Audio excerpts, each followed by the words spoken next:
The air was heavy inside the slave auction hall. Metal walls echoed with strange alien voices and cries. Lights were bright but cold, and the floor felt like frozen steel. Cages lined the walls, filled with beings from many planets. They all waited in fear, knowing someone would soon buy them. Among them was a young alien girl named Rin. Her skin was pale blue, her eyes deep and glowing like stars. She was small, thin, and wore a torn uniform that showed she once lived free. Now chains were tight around her wrists and ankles. Guards dragged her forward, ignoring her tired steps. Rin had heard the stories of what happened when humans bought alien slaves. They said humans were cruel, especially the older ones. They used slaves for pain, for torture, for strange experiments. And if the slave was young and female, it was worse. She had seen it too. A friend of hers was bought by a human last week. No one ever saw her again. The auctioneer shouted loudly in 5 languages. Next on the list, a rare female from the Zynth system. Strong mind, rare genes, clean memory chip. Starting bid to 4,000 credits. Buyers leaned forward, looking at Rin like she was an object. Fat aliens with gold rings, tall warriors in black armor. And then a human walked in. He was tall, with a short gray beard and tired eyes. His long coat was dirty, and one sleeve was torn. He didn't smile, didn't speak, didn't even blink. He simply looked at Rin, then raised his hand slowly. 10,000 credits, he said in a cold voice. Everyone looked at him, surprised.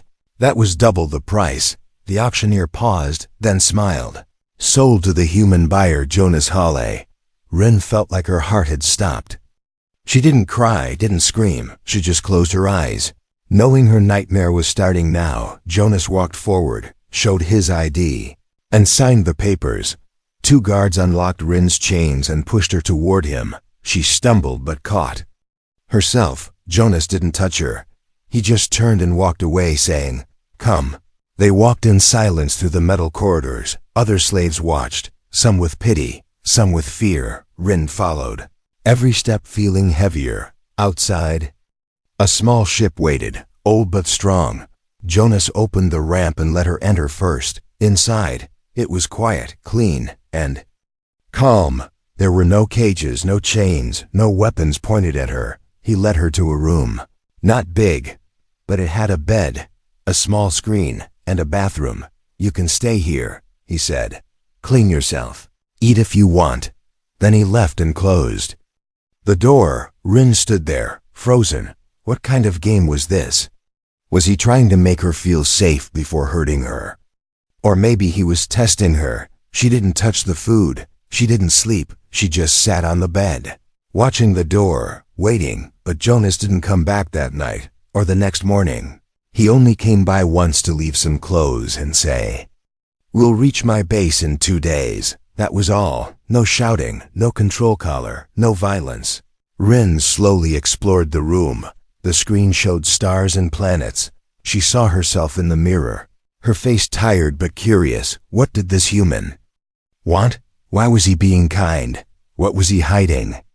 Her training as a Zynth scout kicked in. She had to survive, had to find the truth.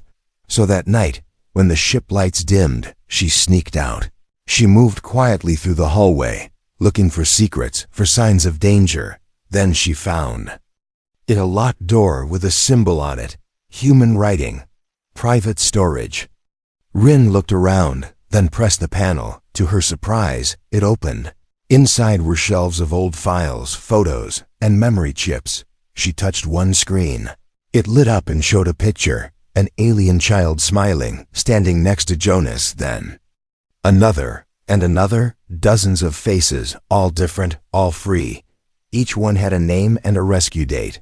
Rin's hands shook. This wasn't a torture room. This was a memory room, a record of lives saved, not destroyed. She backed away slowly, her mind spinning. Jonas Hale wasn't a monster. He was something else, something she had never expected from a human. Asterisk, the stars outside the window looked peaceful. But inside Rin's heart, war was still going on. She stood alone in the hallway of Jonas Hale's ship. her hands still shaking from what she saw in that room. Not chains, not weapons, not torture tools, just memories, just smiles, just proof. That maybe, just maybe, this human wasn't what she thought, but her mind refused to trust it. Kindness from a human? It had to be a trick. Her feet moved without sound, her training still strong. She returned to her small room and sat in silence, waiting, thinking. Watching. Jonas had not stopped her. He hadn't locked the doors. He hadn't even asked what she was doing. What kind of captor gave freedom like this? No pain, no orders, just space to breathe. The ship's AI spoke suddenly, soft and female. "Ren, food is ready in the main room." She didn't answer, but her body ached with hunger. Cautiously, she walked to the dining area. Jonas was already there, sitting with a warm drink. He didn't look at her, just nodded toward the seat across the table. There was a plate, simple food, clean water. Ren sat down slowly, eyes never leaving his face. He still looked tired. He still looked sad, like a man carrying too many ghosts. "You opened the storage room," he said quietly. Ren's body tensed, ready to run. But then he added, "I thought you might." He took a sip, then said, "Those children, those faces, they're real. I bought them, like I bought you. But not to own them, to free them." Ren didn't speak. Her voice felt stuck somewhere between fear and confusion. Jonas looked at her now, directly. "Do you want the truth?" he asked. Ren nodded once. "I was a soldier in the Outer Rim." He began, "I followed orders. I did things I can't forget. I watched innocent people get taken, families broken. I couldn't stop it back then. But now, I try. I rescue who I can. Not enough, never enough. But it's something." His words felt heavy. Not like lies, but like scars, real, deep, painful. Ren finally asked, "Why me?" Jonas looked away, then said, "You reminded me of someone I couldn't save. That's all." The silence between them was strange, not dangerous, but honest. She began to eat, slowly. He didn't watch her, didn't speak again. He just let her exist. Like a person, not property. Later that night, Ren stood in front of the mirror. She touched her own face. Still unsure if this was real. Could she trust him? Was this the start of a new life? Or just a longer trap? Before she could decide, the ship lights flickered. The ice voice returned. Now colder. Warning, unknown ship approaching. Fast armed, no response to signals. Jonas ran to the controls. Ren followed without thinking. She saw the radar, a black ship, sharp like a blade, coming in fast. No ID, no codes. Jonas's face turned hard. "I know that ship," he said. "They're not traitors. They're Garnaks." Ren's blood ran cold. The name was known. Even in slave cages, hunters, killers, traitors of flesh and bone. They never gave up a lost prize. And she was one of their prizes. "They've tracked me," Jonas whispered. "They always do." He looked at Ren, serious now, this time. "We fight," Ren nodded. "Not as a slave, not as a victim, but as someone who is finally ready to fight back." Ren never thought fear could feel familiar, but as the black ship drew closer, something strange happened. She didn't freeze, she focused.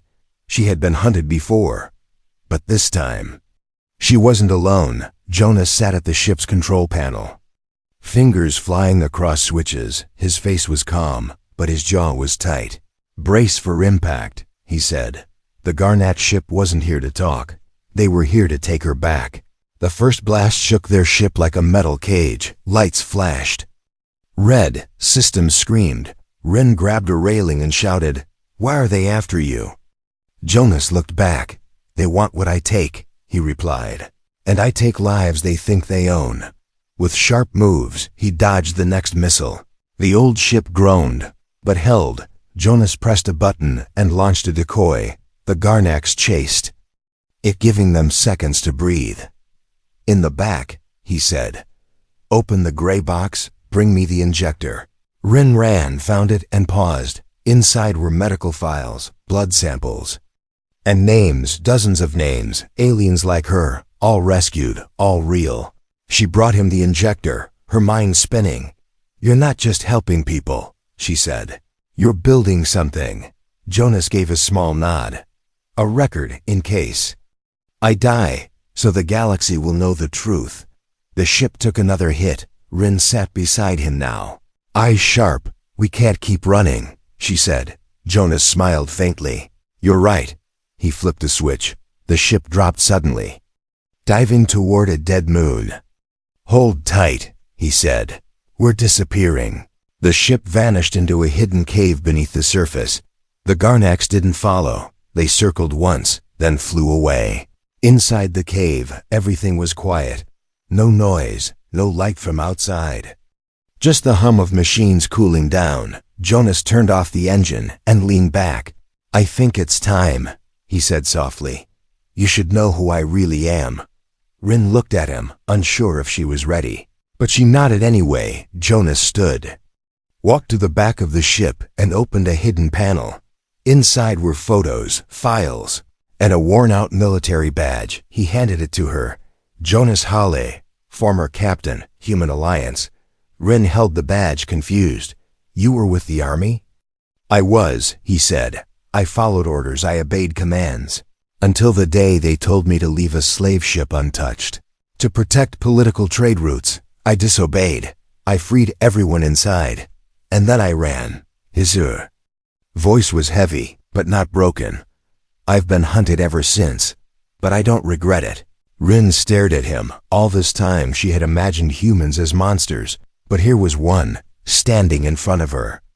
Not as a hero, not as a saint, just a man trying to fix what he once allowed. Jonas walked to a drawer, opened it, and took out a small device. "This," he said, "contains names of every slave I rescued. Some are safe now, some didn't make it." He held it out.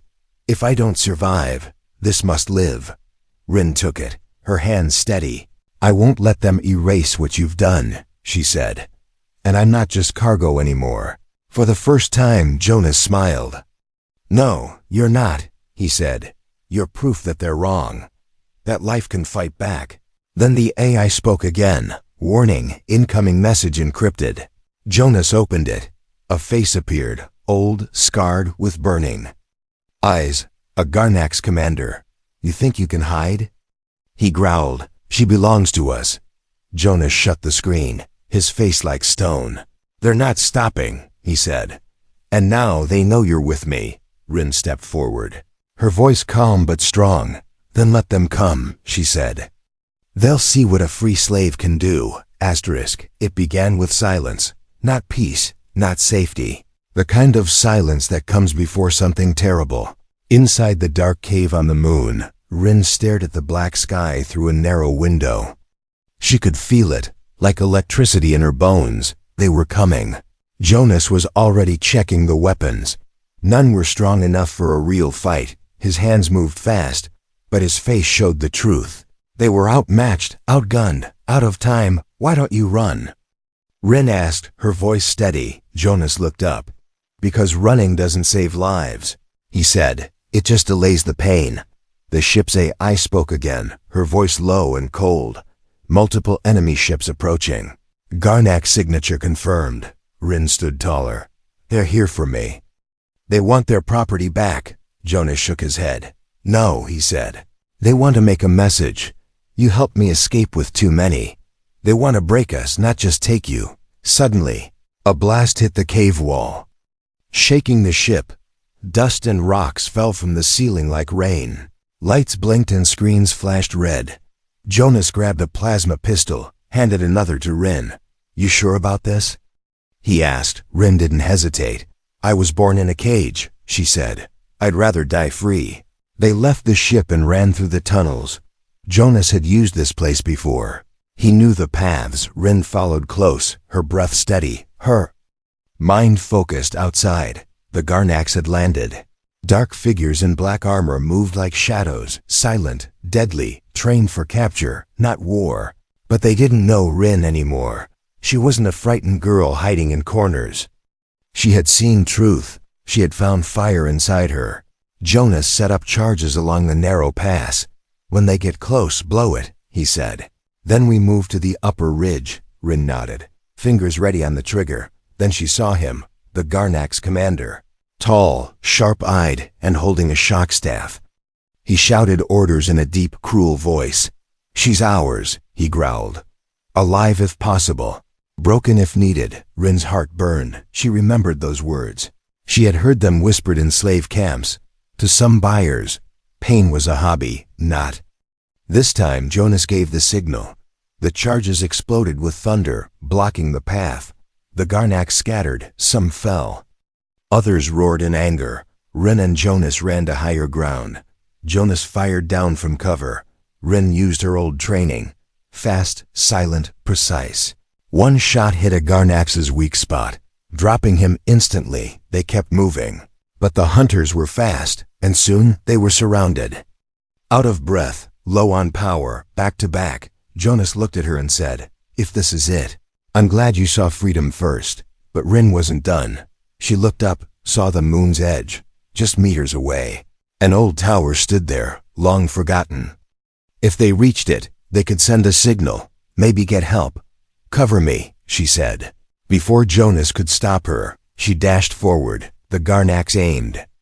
But Jonas distracted them, shouting, firing. Rin ran fast, dodging blasts, climbing broken rocks. She reached the tower, activated the panel, and screamed, "Signal sent."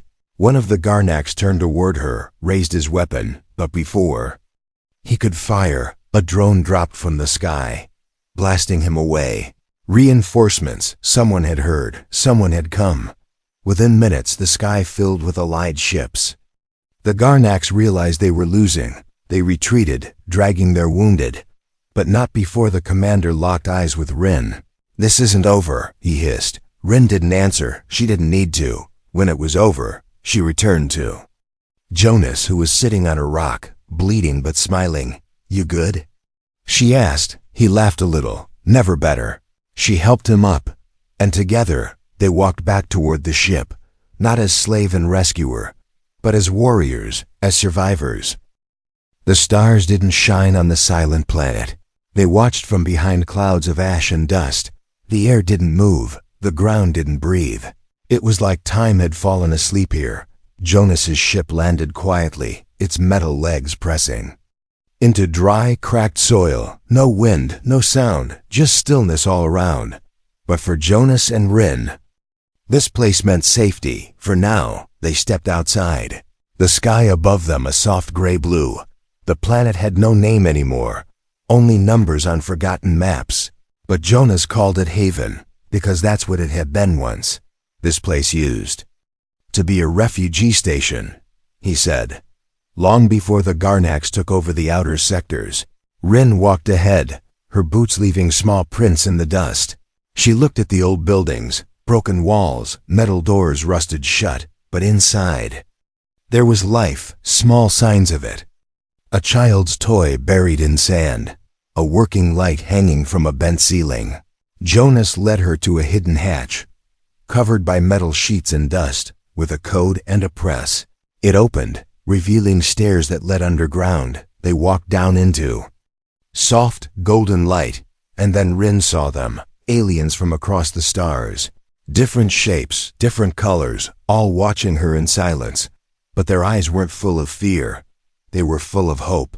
A young alien boy ran up and hugged Jonas tightly. "Uncle Jonas," he cried. "You're back." Jonas smiled, held the boy close. "Miss me?" The others came forward slowly, families, elders, young ones. They didn't speak to Rin right away, but they welcomed her in their quiet way. Food was shared, soft blankets offered. No one asked where she came from. They had all come from pain later. As they sat near a fire pit made from old engine parts, Rin looked around and whispered, This doesn't feel real," Jonas replied. "Because peace always feels strange after war." He told her stories, of how he found each of them, of the planets he'd snuck into, the prisons he broke open. Not all missions were successful, some names never made it here, but the ones who did, lived. Rin listened, and something deep inside her began to shift. All her life, she believed freedom was a myth. Now she was living inside it. But peace never stays long for the hunted. The next morning, an alert sounded quietly through the bunker. Not an attack, a signal. A news broadcast sent across neutral space. Rin and Jonas gathered with the others, eyes on the screen. A human official appeared, his voice smooth, his suit expensive. "We have reports," he said, "of a rogue human named Jonas Hale, a former soldier turned criminal, accused of kidnapping and interfering with protected trade." Photos appeared, Jonas, Rin, and the children, but twisted, edited to make them look like threats. "They call you a trafficker," Rin said slowly. Jonas didn't react. "I knew it was coming," he replied. "They've started rewriting the story." Rin stood up, her voice sharp. "They're lying to the galaxy. They're turning heroes into criminals." The room stayed quiet, but she could feel it. The fear, the frustration, the helplessness. But Rin wasn't helpless anymore. "I want to fight back," she said. Jonas raised an eyebrow. "How?" She looked at the young ones, at the saved lives. "Let me go back," she said. "Let me return to the networks, the markets. I know the codes, the faces, the names. If I can find proof of what the Garnax are doing, we can show the galaxy who the real criminals are." Jonas hesitated. "I won't lose you," he said. "You saved me," she replied. "Now let me save you back." He finally nodded. "Slowly, but not alone," he said. "I have allies." Together they planned the mission, not to run, not to hide, but to expose the truth. As Rin packed a small bag and prepared to return to the shadows, she turned and looked back one last time, at the people, the smiles, the life that once seemed impossible. This time she wasn't walking into a trap. She was walking into the fire by choice. Because peace, if it meant anything at all, had to be protected. Asterisk. She wore chains again, but this time she chose them. Rin walked through the gates of the slave market with her head down. Her wrists were locked, collar tight, clothes torn. She looked exactly like every other captive, but inside she was fire. Behind her eyes, a plan was alive. Every step she took was a lie. Every glance was a scan. Every breath a countdown. She had returned to the very place that once broke her. Not to surrender, but to destroy it from the inside. The crowd moved like fog. Traders, buyers, silent guards with hidden weapons. The air smelled of fear, metal, and burnt oil. She felt it again, that deep pressure in her chest. But this time she didn't freeze. She didn't shake. She remembered Jonas's words before she left Haven. "Don't just survive, Rin," he had said. "Expose them. Burn their lies down." In her ear was a hidden chip, connected to a small rebel network, former slaves, hackers, and ghosts who hated the Garnax. They called themselves the Ember Line. Rin's mission was clear.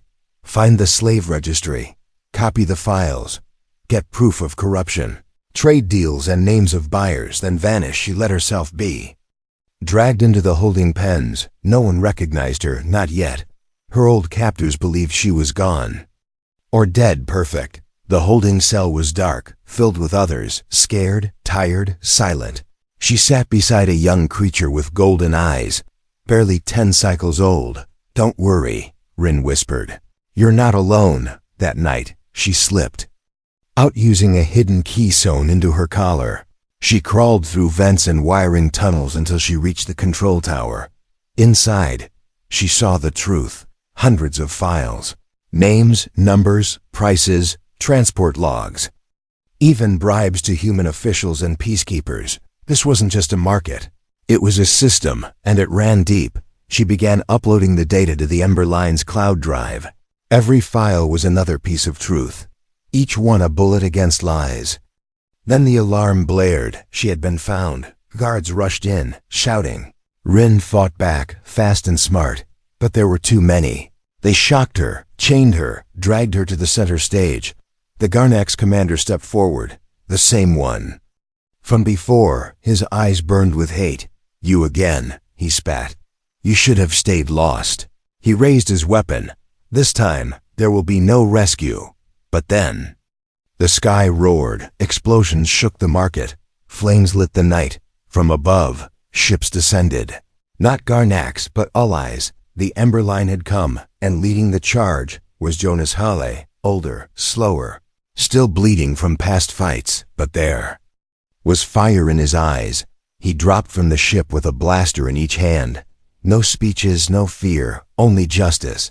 The fight was chaos, smoke, screams, running feet. Rin broke her chains, grabbed a guard's baton. She moved through the fire like it belonged to her. She found the commander again. He smiled. "You still think you're strong?" She didn't answer. She just fought. It was fast, brutal, final. When he fell, the silence returned. After the battle, the market burned. The slaves were freed. The files were gone, stolen and broadcasted across neutral space. The truth was out. Galactic news feeds began to change. Jonas Hale's name wasn't followed by criminal anymore. Now they called him the Ghost Rescuer, and Rin, they called her the Flame that returned. Later, as they stood by the ashes, Jonas looked at her and said, "You did it." She shook her head. "We did." But deep in space, far from the ashes, a new file opened on a hidden Garnax server. Rin's face appeared. Underneath it, one word glowed in red. The fire was over, but war leaves behind smoke, even after the last shot is fired. Far across the stars, where systems didn't ask questions and governments pretended not to see, a new Garnax fortress stood, stronger, colder, deeper in shadows. They called it the Black Core, a place where hope didn't enter and screams never left. Inside, hundreds of beings were trapped again. Not just slaves, but rebels, truth speakers, children who had vanished from refugee routes. And at the very center was a girl with golden eyes, the same one Rin had promised safety back in the cage. They took her as a message. Rin saw the footage one quiet night. No news reported it. But the Ember Line had eyes everywhere. She stared at the screen in silence, then stood up, slowly. Jonas looked at her. "You're thinking it, aren't you?" Rin nodded. "I won't let her be forgotten like I almost was." Jonas didn't argue. He just said, "Then we go together." For the first time, Rin wore real armor, not stolen, not broken, but hers. Her own name etched into the plate, her own history behind every step she took. They didn't bring an army, they brought a small, tight crew, Emberline's finest. Each one had been rescued once. Each one now came to rescue others. The approach to the Black Core was deadly. Defense satellites, heat-tracking drones, signal blockers, but Rin knew how systems like this worked. Because she had lived in one, she didn't need to overpower it. She just needed to break its rhythm, and that's what she did. They slipped in through the forgotten vents, passageways only engineers knew. Inside, alarms were silent, unaware that wolves had entered the house. Jonas and Rin moved with perfect coordination, like old soldiers, one watching ahead, one guarding the back. They reached the central tower, where the children were locked away, but then, everything went wrong. The Garnax had known. They had leaked the footage on purpose. It was a trap. Rin and Jonas were surrounded in seconds. A voice echoed through the chamber, deep, smooth, cruel. "I knew you'd come back," said the Garnax general, "but this time, you won't leave." Rin was ready to fight, but Jonas placed a hand on her shoulder. "Go," he said. "I'll hold them." She froze. "No," she whispered, but his eyes were calm, clear. "Someone once gave me a chance to live," he said. "It's my turn to give it back."